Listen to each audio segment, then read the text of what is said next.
یہ طے ہے کہ ہر وہ شے جو اللہ سے منسوب ہو وہ صاحب عزت ہو جاتی ہے۔ ہر وہ شے کہ جو اللہ سے منسوب ہو وہ صاحب عزت ہو جاتی ہے، اور ہر وہ شے جو اللہ سے دور ہو وہی ذلیل اور خوار ہو جاتی ہے۔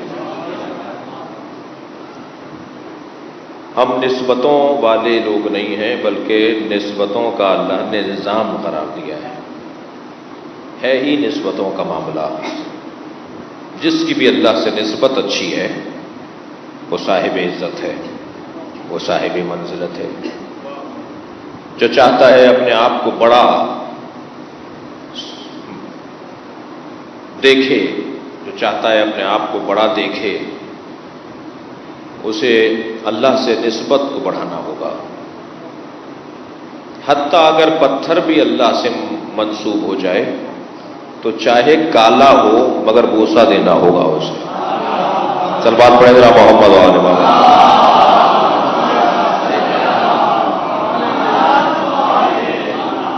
دنیا کی بڑی پہاڑیوں میں سے ایک بڑی پہاڑی K2 کی پہاڑی ہے جی، مگر اتنی بڑی پہاڑی کا کوئی قرآن میں ذکر نہیں ہے، کوئی اللہ کے حساب میں نہیں ہے وہ پہاڑی۔ اور ایک چھوٹی سی پہاڑی صفا، ایک چھوٹی سی پہاڑی مروہ اللہ کے نزدیک اتنا مقام رکھتی ہے کیونکہ اس کی نسبت نبی خدا سے ہے، کیونکہ اس کی نسبت اللہ کے نبی سے ہے، تو قرآن میں اسے اللہ نے اپنی نشانیوں میں سے قرار دیا۔ ان الصفا والمروہ من شعائر اللہ، صفا و مروہ اللہ کی نشانیوں میں سے ایک نشانی ہے۔ جانور تو بہت کھڑے ہیں ریوڑوں میں اور گلوں میں اور بیچے جانے والے مقامات پر، مگر کسی بھی جانور کا وہ مقام نہیں ہے جسے قربانی سے منسوب کر دیا گیا۔ جسے بھی قربانی سے منسوب کر دیں گے اب وہ جانور معمولی جانور نہیں ہے، نسبت کیونکہ اللہ سے ہو گئی تو صاحب عزت ہو گیا، صاحب منزلت ہو گیا۔ غور فرمائیں گے عزیزان گرامی، پانی تو بہت بہتے پھرتے ہیں مگر ہر پانی زمزم نہیں ہے، اس لیے کہ اس کو نسبت ہے ذات کبریا کے ساتھ۔ رات رات ہے، دن دن ہے، ظہر ظہر ہے، عصر عصر ہے، ہفتہ جمعہ اتوار جمعرات، یہ سارے دن اللہ کے دن ہیں، مگر اللہ اگر قرآن مجید میں صبح کی قسم کھا رہا ہو، وَالصُّبْحِ إِذَا تَنَفَّسَ، قسم ہے صبح کی جب وہ سانس لیتی ہے۔ اگر اللہ قرآن مجید میں دوپہر کی قسم کھا رہا ہو، وَالنَّهَارِ، قسم ہے دوپہر کی۔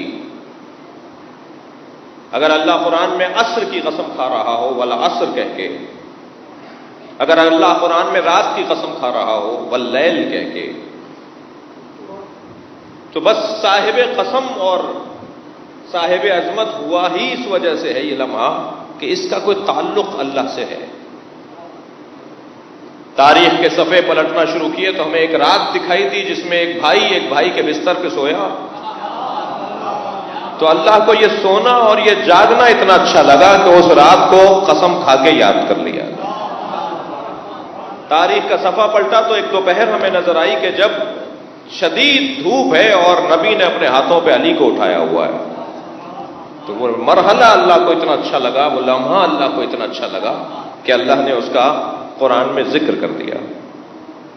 تاریخ میں عصر تو ہر روز آتے ہیں، عصر کا وقت تو ہر روز آتا ہے، مگر ایک عصر عاشورہ ایسا گزرا ہے، ایک عاشورہ کے دن عصر ایسا آیا کہ اب وہ قابل قسم پروردگار بن جائے گا۔ اب قیامت تک وہ زمانہ ہے جو سارے زمانوں کی امامت کرے گا، وہ زمانہ ہے جو ہر زمانے کے لیے پیشوائی کرے گا۔ کیوں؟ اس لیے کہ اس کا اللہ سے بڑا گہرا تعلق ہے۔ مجاہد جب میدان میں اترتا ہے اور گھوڑا جب میدان میں دوڑتا ہے تو اس کے ٹاپوں سے جو چنگاریاں اڑتی ہیں اللہ اس کی قسم کھا رہا ہے۔ غور فرما رہے ہیں، قسم ہے ان چنگاریوں کی جو گھوڑے کی ٹاپ سے اٹھتی ہیں۔ کیوں؟ اس لیے کہ یہ گھوڑا جہاد کے لیے میدان میں اترا ہے۔ گھوڑے کی ٹاپوں سے نکلنے والی چنگاریوں کی تو اللہ قسم کھائے، اس گھوڑے کی پشت پہ بیٹھے ہوئے مجاہد کا مقام کیا ہوگا؟ صلوات پڑھیں ذرا محمد و آل محمد کا۔ اس سے بہتر صلوات دیا کریں نبی کی ذات پر. اللہم صل علی. معلوم یہ ہوا کہ ہر وہ شے، ہر وہ جگہ، ہر وہ وجود جو اللہ سے منسوب ہو جائے وہ صاحب عزت ہو جاتا ہے، وہ صاحب منزلت ہو جاتا ہے. اب قرآن کی اس آیت کا ترجمہ دیکھیے. قرآن مجید سورہ مبارکہ نور کی 36ویں آیت ہے.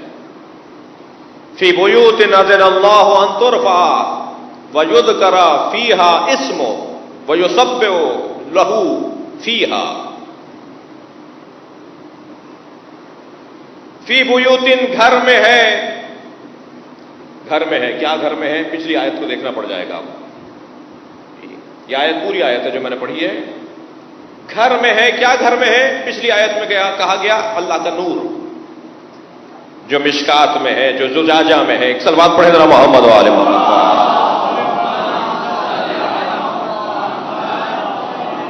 اللہ کا نور، یہد اللہ من یشاء، اللہ اپنے نور کی جانب جسے چاہے ہدایت عطا فرمائے. 35ویں آیت میں، سورہ نور کی 35ویں آیت میں ایک نور کا ذکر ہے کہ جو چمکتا ہے اور جو پھونکوں سے بجھایا نہیں جائے گا. ایک اور جگہ پر ارشاد ہوا یریدون لیطفئوا نور اللہ واللہ متم نورہ ولو کرہ المشرکون.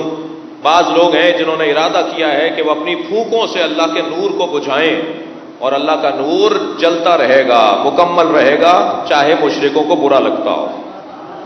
اچھا، یہ بات آپ کے ذہن میں رہے کہ بہت سارے لوگوں کو بہت ساری چیزیں بری لگتی ہیں. یہ معیار نہیں ہے کہ کسی کو کیا برا لگ رہا ہے. دیکھا جائے کون ہے جسے کیا برا لگ رہا ہے.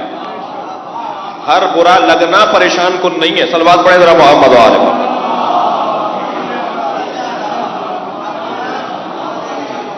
بہت سارے لوگوں کو بہت ساری چیزیں بری لگتی ہیں. ہماری بہت ساری چیزیں سمجھ میں بھی نہیں آتی بہت سارے لوگوں کو.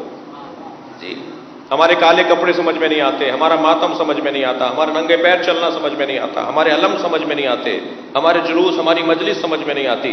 تو جنہیں سمجھ میں نہیں آتی انہیں سمجھدانی بڑھانی پڑے گی. ہم کام نہیں چھوڑیں گے، انہیں اپنے معاملات کو ٹھیک کرنا پڑے گا. ہم کام نہیں چھوڑیں گے، اس لیے کہ ہم ایک مقصد کے تحت یہ کام انجام دے رہے ہیں، ایک ہدف کے تحت یہ کام انجام دے رہے ہیں.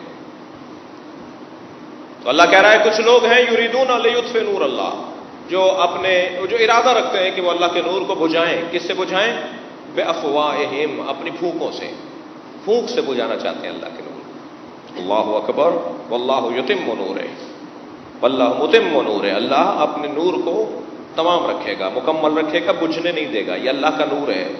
یہ پاکستان کی ادارہ برق کی بجلی نہیں ہے جسے جو چاہے جب چاہے بند کروا دے. صلوات پڑھیں ذرا محمد و آل محمد.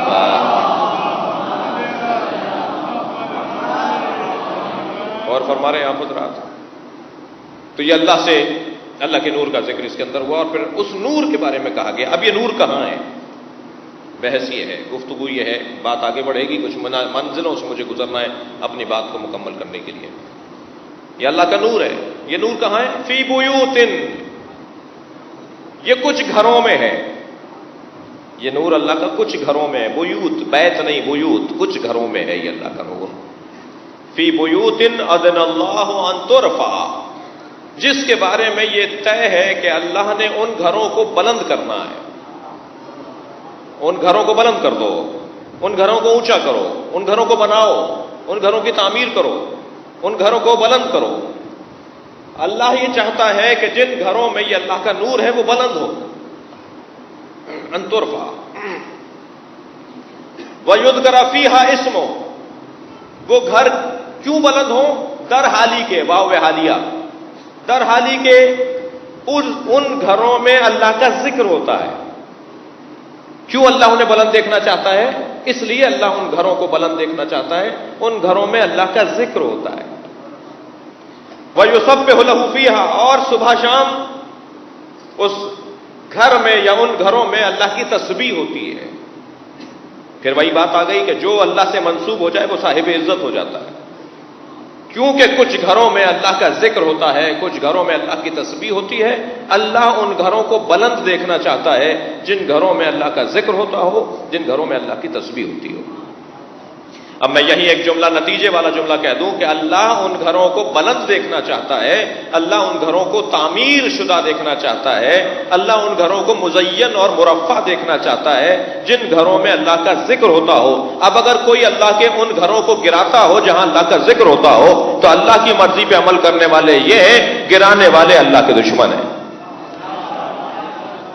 اللہ چاہتا ہے گھر بنے، اللہ چاہتا ہے وہ گھر اونچے ہوں، اللہ چاہتا ہے ان گھروں کو بلند کیا جائے۔ اب یہاں پر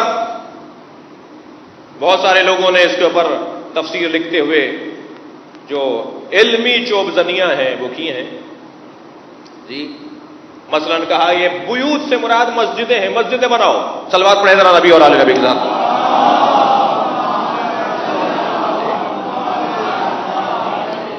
صاحب اللہ نے کہا ہے کہ جہاں اللہ کا ذکر ہو ان گھروں کو بلند ہونا چاہیے، ان گھروں کو اونچا ہونا چاہیے، ان گھروں کو تعمیر ہونا چاہیے۔ تو اللہ کا ذکر جو ہے وہ تو مسجد میں ہوتا ہے، تو مسجدوں کو بناؤ۔ اللہ یہاں مسجد بنانے کا کہہ رہا ہے، لیکن قرآن مجید میں اللہ نے مسجد بنانے کے لیے جہاں بھی حکم دیا ہے وہاں مسجد کا لفظ استعمال کیا ہے، مسجد کا لفظ استعمال کیا ہے۔ یامر مساجد اللہ من آمن باللہ والآخرہ ویوم الآخر۔ جو مساجد الہی کو بناتے ہیں، جو مسجدوں کو بناتے ہیں، وہ لوگ ہیں جو آخرت پر ایمان رکھتے ہیں اور اللہ پر ایمان۔ اللہ نے جب بھی مسجد بنوانا چاہی تو اللہ نے مسجد کو مسجد ہی بولا ہے، گھر نہیں بولا۔ اللہ نے مسجد کو مسجد کہا ہے، یہاں اللہ گھروں کی بات کر رہا ہے۔ کچھ گھر ہیں جنہیں اللہ بلند دیکھنا چاہتا ہے۔ دقت آپ سے چاہوں گا زیادہ، یہاں مطلقاً بیت الذکر مراد لی گئی ہے، ایک ایسا گھر جس میں ذکر ہوتا ہو، بیت الذکر۔ اور آپ تجزیہ کیجئے اور تحقیق کیجئے، اکثر نبیوں کے مزارات وہی ہیں جہاں ان کا گھر تھا، اکثر ائمہ کے مزارات وہی ہیں جہاں ان کا گھر تھا۔ خود نبی جناب زہرا کے گھر میں دفن ہے، جہاں اللہ کا ذکر ہوتا ہے وہیں نبی دفن ہے، جہاں وہ ذکر کرتے تھے وہیں دفن ہے۔ ہمیں حکم نہیں ہے کہ اگر دم نہ نکل رہا ہو تو اس مریض کو اس جگہ لے جاؤ جہاں وہ نماز پڑھتا ہے، یعنی اس جگہ پر لے جا کے لٹا دو جہاں وہ نماز پڑھا کرتا تھا۔ اگر اس جگہ پر لٹاؤ گے، وہ کیونکہ مقام ذکر الہی ہے، اور اللہ مقام ذکر الہی کو اس مردے کے ساتھ جوڑ رہا ہے۔ کس مردے کے ساتھ؟ جو ذاکر ہے۔ یہ محل ذکر ہے، وہ ذاکر ہے۔ اللہ چاہتا ہے یہ ذاکر محل ذکر سے جڑا رہے، اس ذکر کرنے والے کی جگہ، اس ذکر کرنے والے کا بدن اس جگہ پر رہے کہ جہاں اس نے ذکر کیا ہے۔ غور فرمائیں گے، اکثر نبیوں کے مزارات وہی ہیں جہاں ان کے گھر تھے، اکثر ائمہ کے مزارات وہی ہیں۔ آپ دیکھ لیجیے کاظمین، سامرہ، خود نبی مکرم کا مزار، خود جناب زہرا کی قبر ایک روایت کے مطابق اپنے حجرے میں ہے، اسی جگہ پر ہے جہاں بی بی کا گھر ہے جو مسجد نبوی کے ساتھ ہے۔ امام حسین نے زمین خریدی تھی، امام کو اپنی جگہ تھی، امام اپنی جگہ پر تھے۔ امام کسی اور کی جگہ پر اپنا خیمہ کیسے لگا لیتے؟ ہمیں تو اجازت نہیں ہے کہ ایک دن بھی اگر مالک مکان اجازت نہ دے تو ہم اس مکان میں رہیں۔ ہمیں تو اجازت نہیں ہے کہ اگر مالک مکان راضی ہے نہیں ہے تو ہم اس میں نماز پڑھیں۔ امام کیسے خیمہ لگا لیتے؟ امام نے پہلے خریدا زمین کو، پھر خیمے لگوائے۔ کہا میں اس جگہ پر نہیں اتروں گا، عباس بلاؤ ان کے مالکوں کو، اس زمین کے وارث کو کون ہے؟ امام نے قیمت ادا کی، پھر فرمایا کہ خیمے لگاؤ، پھر امام نے وہاں قیام فرمایا۔ امام تو اپنے گھر میں تھے، امام اپنی ملکیت پر تھے جہاں امام کو شہید کیا گیا ہے۔ اگر تاریخ کے کوئی نائک اور غیر نائک افراد الٹی سیدھی باتیں کریں گے تو انہیں جواب یہی دیا جائے گا نا، صلوات پڑھیں ذرا محمد و آل محمد پر، کہ باغی تو وہ قرار پائے گا کہ جو امام کے حدود میں داخل ہوا۔ اور فرما رہے ہیں، تھوڑا سا ہاں رکھیے میرے ساتھ، جو امام کی حدود میں داخل ہوا ہو، جو امام کی ملکیت میں آ کر امام کو مار رہا ہے، باغی وہ ہے۔ امام تو اپنے گھر میں بیٹھے تھے، امام تو اپنی سرزمین پر زندگی گزار رہے تھے۔ بغاوت تو تم نے کی ہے کہ ان کی ملکیت میں آ کے اپنے خیمے لگائے، ان کی ملکیت پہ پانی بہ رہا تھا، تم نے اس نہر کے اوپر قبضہ کر لیا۔ اور فرما رہے ہیں اللہ ان گھروں کو بلند دیکھنا چاہتا ہے۔ یہاں مطلق بیت ذکر ہے، مطلق بیت کا ذکر ہے۔ جو جگہ بھی، جو گھر بھی اللہ کے ذکر سے مزین اور منور ہے، اللہ اسے بلند دیکھنا چاہتا ہے، اللہ اسے مٹا ہوا نہیں دیکھنا چاہتا۔ اور یہاں پھر ترفع، بلند دیکھنا چاہتا ہے۔ رفعت کہنے لگے نہیں، رفعت سے مراد ہے تعظیم، تکریم، تکریم ہونی چاہیے، تعظیم ہونی چاہیے. ضروری تو نہیں کہ عمارت بھی بنے، ضروری تو نہیں ہے کہ اس کے اندر سونا چاندی بھی لگایا جائے. یہیں یہ جملہ بھی سن لیں کہ یہ جوان، یہ بچہ جب سوال کرتا ہے کہ امام حسین کے روزے پر اربوں خربوں روپے کا اور ڈالروں کے سونا لگا ہوا ہے، قیمتی روزہ امام کا، تو امام کا روزہ قیمتی اس لیے کہ اللہ چاہتا ہے کہ یہ بلند ہو. اللہ قرآن میں حکم دے رہا ہے کہ ان کو بلند کرو، ان کو مزین کرو.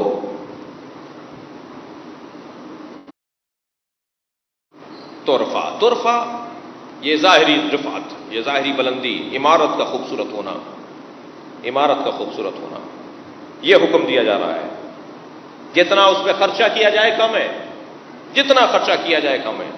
کچھ چیزیں علامتی ہوا کرتی ہیں، کچھ چیزیں استعاراتی ہوتی ہیں، کچھ چیزیں نشانیوں کے طور پر ہوا کرتی ہیں. بہت سارے لوگ اچھی اچھی بولیاں بولتے ہیں، وہ بولیاں اچھی ہیں.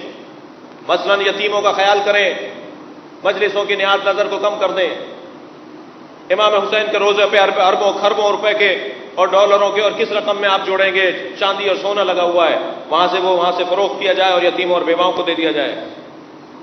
بہت سارے لوگ نیاز نظر سے کم کر کے، امام حسین کی عزاداری سے کم کر کے بیواؤں کا خیال کرنے کا شوق رکھتے ہیں، یتیموں کی دیکھ بھال کا شوق رکھتے ہیں. آپ سے بات کرتے ہوئے مجھے اس لیے سکون ہو رہا ہے کہ میں اس وادی کا راہی ہوں. ہمیں معلوم ہے کہ کس انداز سے، اور بہت بڑی تعداد یہاں تشریف فرما ہے شخصیات کہ جو فلاحی کاموں میں مصروف ہیں اور اپنی خدمات کو ادا کر رہے ہیں. نہیں عزیزان گرامی، امام حسین کے ذکر سے کوئی چیز کم کر کے کسی یتیم کو نہیں دینی. امام حسین کی عزاداری اور امام حسین کی نیاز کو کم کر کے کسی بیوہ کے گھر راشن نہیں ڈلوانا. امام حسین کی عزاداری بھرپور ہونی چاہیے. حسین یتیموں کو پال دیں گے.